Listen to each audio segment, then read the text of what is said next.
SSC GD constable में 4 topic आते हैं। 4 टॉपिक आते हैं कौन कौन से? एक तो मैथ का टॉपिक होता है, एक रीजनिंग का होता है, एक जीएस का और एक हिंदी का टॉपिक होता है। अब चारों टॉपिक तो किसी के जो बढ़िया नहीं होते कि हमारा मैथ भी अच्छा है, रीजनिंग भी अच्छी है, जीएस भी अच्छी है या हिंदी भी अच्छी है। और बहुत से मुझे कमेंट भी आते रहते हैं, जैसे मैंने कमेंट बॉक्स खोला, मैंने कई वीडियो पे कमेंट है कि मेरा मैथ वीक है तो मुझे क्या करना चाहिए, या मेरी रीजनिंग वीक है मुझे क्या करना चाहिए, जीएस वीक है या हिंदी वीक है। क्योंकि अगर चारों टॉपिक हमारे अच्छे हो जाते हैं तो हमारा सिलेक्शन हो जाता है। पर क्या हम एक टॉपिक को किसी को छोड़कर कि हिंदी छोड़ दें, हमें हिंदी नहीं आती है या जीएस नहीं आती है या रीजनिंग नहीं आती है, मैथ नहीं आता है, एक टॉपिक को अगर हम छोड़ दें तो क्या हम इसका एग्ज़ाम क्वालिफाई कर सकते हैं? तो ये बातें जो है आपको बहुत ज़्यादा डाउट में है, तो ये बातें जो है आपको मैं क्लियर कराने वाला हूँ। एसएससी जीडी कांस्टेबल 2023 के लिए क्या एक विषय कमजोर हो एग्जाम क्लियर हो सकता है? सबसे पहला तो पॉइंट एक इसमें देखना पड़ेगा कि अगर हमारा एक विषय कमजोर है तो किस तरीके से हमें अपना जो स्टडी प्लान बनाना चाहिए कि हम जो 3 विषय हैं उन पे अच्छी तरह कमेंट डाल सकें। अब सबसे पहले देखिए इसके 2-3 फैक्ट हैं कि जैसे 20 क्वेश्चन मैथ के हैं, 20 क्वेश्चन रीजनिंग के हैं, 20 क्वेश्चन जीएस के और 20 ही क्वेश्चन है हिंदी के। अब जैसे हम एक एवरेज स्टूडेंट हैं कि हमारा मैथ भी जो है ज़्यादा अच्छा नहीं है, रीजनिंग भी अच्छी नहीं है और जीएस भी नहीं, हिंदी भी नहीं।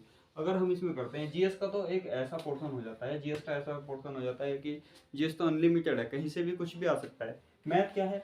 मैथ में हम अपना पूरा स्कोर भी गेन कर सकते हैं, रीजनिंग में भी पूरा स्कोर गेन कर सकते हैं, हिंदी में भी कर सकते हैं। पर जीएस का ऐसा टॉपिक है कि जीएस पे है ना, अगर 50 से 55% भी अगर हम जीएस कर लेते हैं तो ये एक अच्छा खासा स्कोर माना जाता है। अब सबसे पहले देखिए, अगर हमारा मैथ वीक है, देखिए बहुत से जो कैंडिडेट है उनके लिए यहाँ पर, अगर हमारा मैथ वीक है तो देखिए रीजनिंग भी हमारा अच्छा नहीं होगा।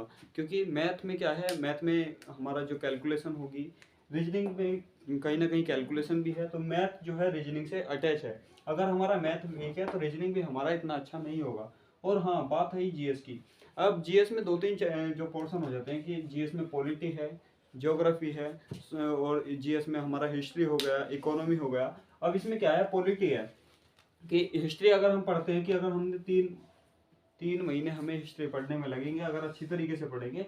अगर हम इसमें पॉलिटी को अच्छी तरीके से पढ़ते हैं तो 20 दिन में हम पॉलिटी इस तरीके की पढ़ लेते हैं। 20 दिन में क्या है, अनुच्छेद अच्छी तरीके से पढ़ लिए, ठीक है। और ये जो इसमें स्रोत हैं ये कहाँ से लिए गए हैं, संविधान का इतिहास पढ़ लिया। तो यानी कि 20 दिन में हम पॉलिटी इस तरीके से पढ़ सकते हैं कि अगर हमारे 3 क्वेश्चन आते हैं तो 3 क्वेश्चन में से 2 क्वेश्चन हमारा जो आसानी से कर सकते हैं। और बाकी क्या है, इसमें करंट अफेयर का पोर्शन है, करंट अफेयर का पोर्शन भी पता नहीं अब कहाँ कहाँ से पूछा जाता है। अब हिंदी की बात रही, अब देखिए, अब मेन बात है कि अगर हमारा एक पोर्शन वीक है, अगर हमारा हिंदी वीक है, तो हमें इन तीनों सब्जेक्ट को ऐसी कमांड देनी चाहिए, इतनी हमारा इसमें स्कोर ऐसा होना चाहिए तीनों सब्जेक्ट जो हम देखिए। अब जैसे तीनों सब्जेक्ट में 20 नंबर मैथ का हुआ, 20 क्वेश्चन रीजनिंग के हुए और 20 ही क्वेश्चन हुए जीएस के। अब इसमें किसी भी मान सकते हैं, जिसका मैथ है तो मैथ वीक है तो रीजनिंग, जीएस और हिंदी के क्वेश्चन मान सकते हैं। जिसकी रीजनिंग वीक है, मैथ, जीएस और हिंदी के क्वेश्चन मान सकते हैं। जिसकी जीएस वीक है, मैथ, रीजनिंग और हिंदी के मान सकते हैं। और जिसकी हिंदी वीक है, ये जीएस और रीजनिंग और मैथ के क्वेश्चन मान सकते हैं। अगर हमारा एक टॉपिक कमजोर है, पहली बात तो यह है कि हमें चारों टॉपिक पर लगातार कमांड देनी चाहिए। अगर हमारा एक टॉपिक कमजोर है तो सिलेक्शन के बहुत कम चांस होते हैं। पर कहीं ना कहीं ऐसा हो जाता है कि जैसे 20 क्वेश्चन मैथ के हैं, अगर हमारा मैथ अच्छा है तो मैथ को इतना ही अच्छा कर लेना चाहिए कि 20 क्वेश्चन है भाई, हम 19 क्वेश्चन आराम से कर सकें, तो हमारा इसमें लाभ हो सकता है। रीजनिंग है, 20 क्वेश्चन है, 18 क्वेश्चन इसमें आराम से कर सके। हिंदी है, हिंदी इतनी डिफिकल्ट नहीं आती है इसमें। हिंदी है, इसमें क्या है, 20 क्वेश्चन तक भी कर सकते हैं। अभी जो 2021 में मैंने कई के स्कोर कार्ड देखे, एक जो लड़का था उसका जीएस में 1 ही नंबर था, पर मैथ में क्या था, मैथ में उसके कितने 25 जो 23.75, कितने 23.75 नंबर। रीजनिंग में कितने उसके 23 नंबर, हिंदी में कितने उसके 25 नंबर। तो भाई अगर हमें एक सब्जेक्ट छोड़ना है कि एक सब्जेक्ट हमारा वीक है, तो 3 सब्जेक्ट ऐसे होने चाहिए कि अगर 20 क्वेश्चन है तो इन 19 क्वेश्चन हमारे काट पीट के उसमें एक्यूरेट होने चाहिए। जैसे मेरे 2021 में मैथ में कितना 25 क्वेश्चन आते थे, मेरे कितने थे, 25 के 25 सही थे। रीजनिंग के कितने 25 क्वेश्चन आते थे, मेरे कितने थे, 24 अटेम्प्ट किए, 24 के 24 सही। बाकी ये 2 सब्जेक्ट हमारे कमांड में नहीं थे। तो इसलिए अगर हम 3 सब्जेक्ट कमांड में रख रहे हैं तो तीनों सब्जेक्टों का जो स्कोर है इतना ही होना चाहिए जितना क्या।